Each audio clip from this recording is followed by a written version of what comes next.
Hey there guys, in this video we're going to be going back to the Rain Silver Crown fight level 4 to get another all mission clear for those of you that don't have like Knights of Grandshelt or Returned Fina. This is still not really going to be a budget guide, but it should still get you the last of the missions. Now, that being said, this does involve using Rain's unlocked 150 Amplify as well as his crowns. So you kind of got to go in and do the fight like a slow way first and don't worry about the missions. Just don't use any continues, obviously. But go in there, use like re-raise. You can use, low DPS, whatever. You can take 35 turns. It doesn't matter. Just keep re-raise on your party and slowly kill the boss. I'm not going to record that because, anybody can do that. It'll just take very, very long depending on your party. But once you get Rain's last crown and his ability unlocked right here, his 150 Amplify, then we can come back and get the last of the missions, no KOs, and 5 turns or less. So let's give it a go. And thankfully, this one is, no RNG. I know my first video, I kind of made a mistake and relied on some RNG on turn 3. This has no randomness. So on turn 1, Dark Fina and Saul are going to just cast Zidane's STMR. I wanted to go with you. Laswell and Reagan from the Alexander Esper are going to use Divine Castle Protection for the light resist. Charlotte on this turn is going to use her magical cover cooldown for the mitigation and the magical cover. There's no magic damage on turn 1, but we need that anyway. Axstar the Return is going to use There Is No Enemy We Can't Defeat, and then double Dark in Peril. And then Dark Rain on turn 1. Now on turn 1, we're going to use his 150 Amplify, which is unlocked from doing the fight earlier.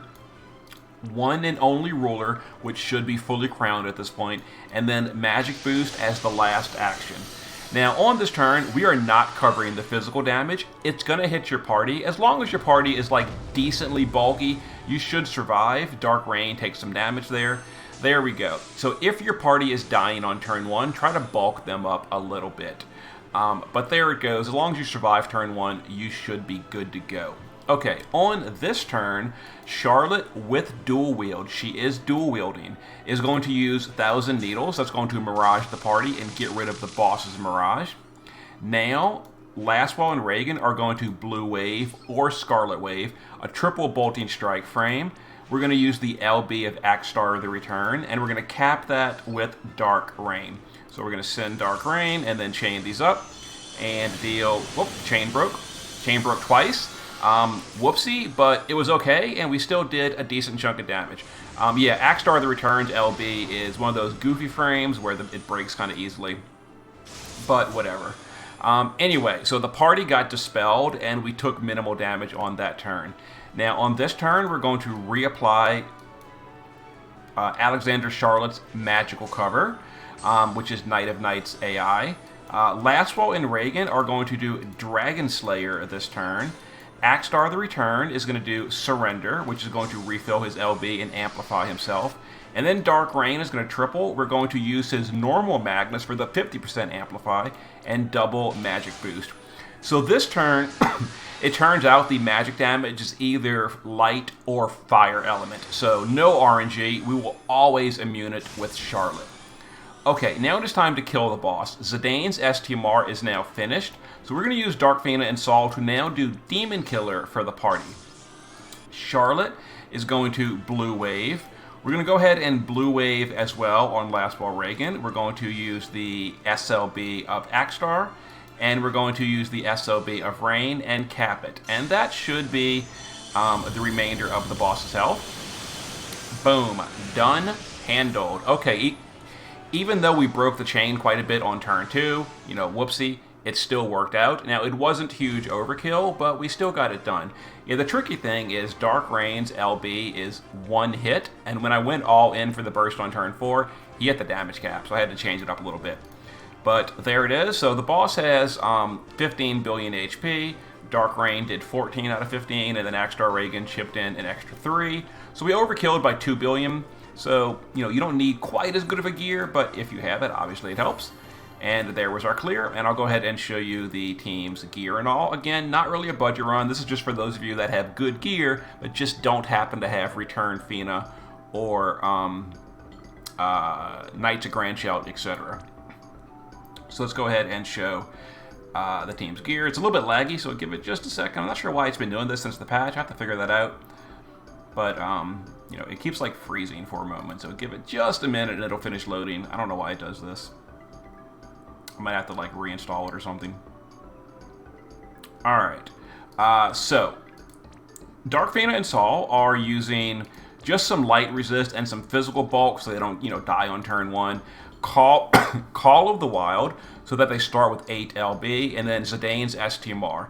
And they're chosen because they can do Demon Killer. Now, if you don't have Dark Fina and Saul, you can replace them with Draconian Fina and give her Zidane's STMR, and then give her Ihana's STMR, which gives a single target Demon Killer. It's not as good, but it's an option if you don't have Dark Fina and Saul. If you do have them, just give them 100 light resist, or actually all you really need is 30, and some physical bulk so they don't die on turn 1. I just hit auto gear, so you don't need this much bulk, trust me.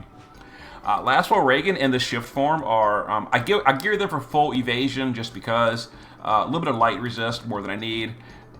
They're multi-element chaining. Honestly, the only thing that really matters here is Blue Wave for support chaining, and what's it called? They do Dragon Killer. Yeah, so they're a Dragon Killer source, and that's really all they're mostly here for. Dark Rain is using a dual wield build. We're using the Azure Crystal card because magical true dual wield is really hard to do. It turns out that dual wield is slightly better on global if you can gear for it because of the upgraded global Emperor's Glaive. Anyway, magical boost, etc. He doesn't have any evasion, no real bulk except for a little bit of light resist, but he should be overall be fine. You can like door pot his defense if he's dying on turn 1 or change the gear around, but he is maxed on everything, as you can see. Hallowed Aegis Charlotte is dual wielding with 1,000 Needles. We're also giving her Blue Wave. Other than that, you want her to have 200 light resist and 100 fire resist, because the boss does a light in peril as well as light damage on turn 3 or fire damage on turn 3, but no fire in peril. So 100 fire, 200 light. You don't really need evasion, honestly speaking, but I did that just because. And then there we go. That was her build. And then Axstar the Return, I geared him for damage. They need to chip in a little bit of damage because Dark Rain doesn't quite get it all the way. But, 8,300 attack power. Titus's STMR if you own it. Darkbreaker gives him some killers. Stuff like that. There's the build we used. Pretty decent build. Maxed LB damage, max demon, max dragon.